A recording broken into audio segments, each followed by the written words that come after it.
Good afternoon, everybody. It is April 8th, and it's about 4 p.m. Eastern Time. Grant Cardone just came on, and he said he is stopping payments to his investors. Yikes! I mean, he noted that the industry said that the rates were down. Vacancy rates were actually up. Rent rolls were down, which if you looking back my YouTubes, search them, Grant Cardone under my YouTubes, you'll see everything I've talked about here. You know, he didn't have enough in capital to weather the storm. He's holding back the investor payments now, which is a good thing really, but it's bad if you're an investor. And I'll tell you why it's a good thing. He's building up a little nest egg. So he probably won't return this money to the investors, but he'll fix up the units. The higher number of vacant units makes it easier to fix up units. And then when the market comes back, you have nice looking units to show to prospective tenants. So then there's a deduction for the cost of doing this and helping the economy get back to work. Positive, positive, positive. So he's going to have an increased vacancy, but not as high as like Meet Kevin, who I think he showed 3 vacant properties the other day out of 6 he owns. So that's if I'm estimating, maybe like a 50% vacancy, but he's a lot better. Grant Cardone's a lot better off than Meet Kevin. A couple things here. He's right on the apartment complexes. Think about Cheesecake Factory announced that they were not going to be paying their lease payments on any of the restaurants. Imagine that, holding one of those leases. You got really no diversification there. Think about if one of these fitness gym centers, they've been closed down. They've been telling also, allergies. They've been telling also their landlords, no payments. So at least he has something coming in. You know, he talks about rent forbearance and mortgage forbearance. You know, I have rentforbearance.com, mortgageforbearance.com, evictionforbearance.com, and I will be posting information regarding that. I'm a professional foreclosure specialist, certified short sale specialist, broker, appraiser, one of the top REO asset managers in the country. The last mortgage crisis, that means I handled the foreclosures for one of the largest banks. I have 4 decades of this stuff. I know what's going on. He said his properties are irreplaceable.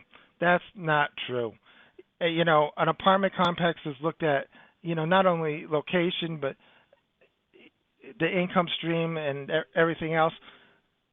There's very rarely is one property in any location irreplaceable. There are a few, but it's usually in apartment complexes there's hardly any.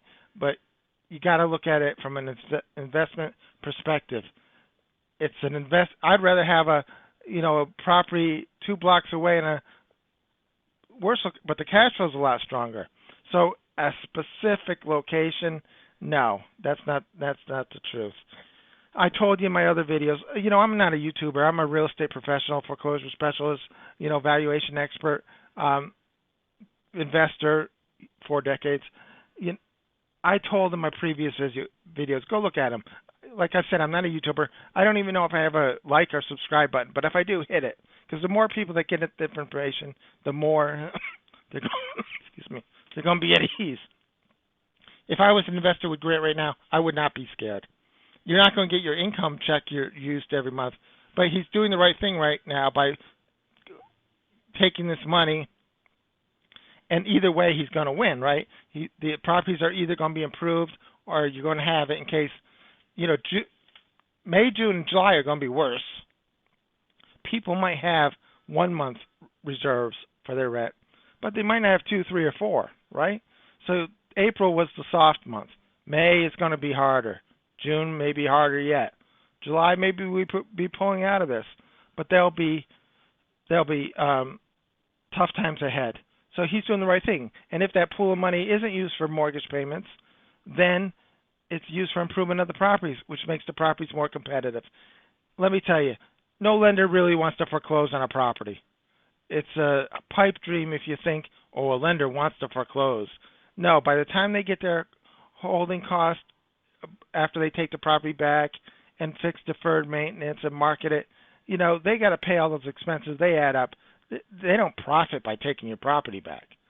So don't think that. If there's a forbearance, he's telling everybody else, well, you shouldn't do, not pay your rent, and this rent forbearance and thing. But then again, he's talking about he's got to coordinate the days between rent forbearance and a foreclosure proceeding.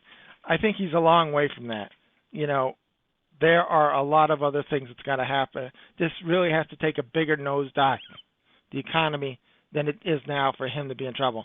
They will, he'll be able to get negotiation with lenders if worse comes to worse at this point, I think. Another thing I'd just like to say, he mentions a book. If you want to invest in real estate on your own, this is the book to buy right here. I don't know anything. I don't have any affiliation with this author at all. Never talked to him, never met him, never emailed him. But this Flip Anything USA guy, Tom McKay, this book is the best. I did a review on it. Look that up. That's the best. And I have them all here. I have 250 books in this office about real estate investing, and I've teach real estate investing. This is the best book to buy. Couple other things. He's talking about the mortgage forbearance and all that. This is not the time to panic. He's getting prepared. He's doing the right thing. He's going to be all right. I wouldn't panic if I was an investor right now. I mean, I wouldn't be an investor because I like to control my own stuff, get my own money when I want it. But if you're the kind of person that just wants somebody else to take care of it, it looks like he's taking care of it.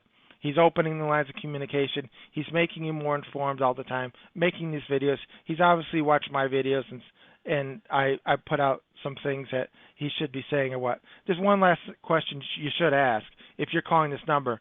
What's your number? And I mean by that, what's your number? What is the percentage of rents you got to collect in order to cover the debt service, the taxes, and the management? What is that number? Depends on how much you put down. So, some of these properties, like I commented in my other videos, the market's been overheated in the last 5 years. The real players have not been scooping up properties in the last 5 years because there's been too few properties for too many buyers, and the professionals have been sitting out the last 5 years. Good properties are not. The cap rate's been too low. So you got to ask, what's the number? How many units have to be paying per month in order to cover the debt service, the maintenance and improvements, and the management? Forget your payment getting back, just the minimum. Because you got to pay the debt service, you got to pay the taxes, insurance, you got to maintain the properties. You want them kept up. You don't want to come out of this with a rundown property. And you got to have people strong in place. Management probably stronger now than ever. So you got to pay for those things. Don't worry about the return of your payments right now, monthly return on investment checks. Worry about that number. What's that number? What percentage of occupancy is the break even where if it goes under that, we're in a negative cash flow situation? The last thing I got to say about this, what are you doing making a video with a $200 white refrigerator behind you? I hope that didn't come out of one of the apartments, because if you're using a $200 white refrigerator in your apartment, I'm probably going somewhere else. Good day. He's doing the right thing. Don't panic. We're going to pull out of this, and there's going to be a lot of programs for tenants, landlords, everything. The banks aren't going down like they did the last time. And believe me, banks, lenders do not want the property back.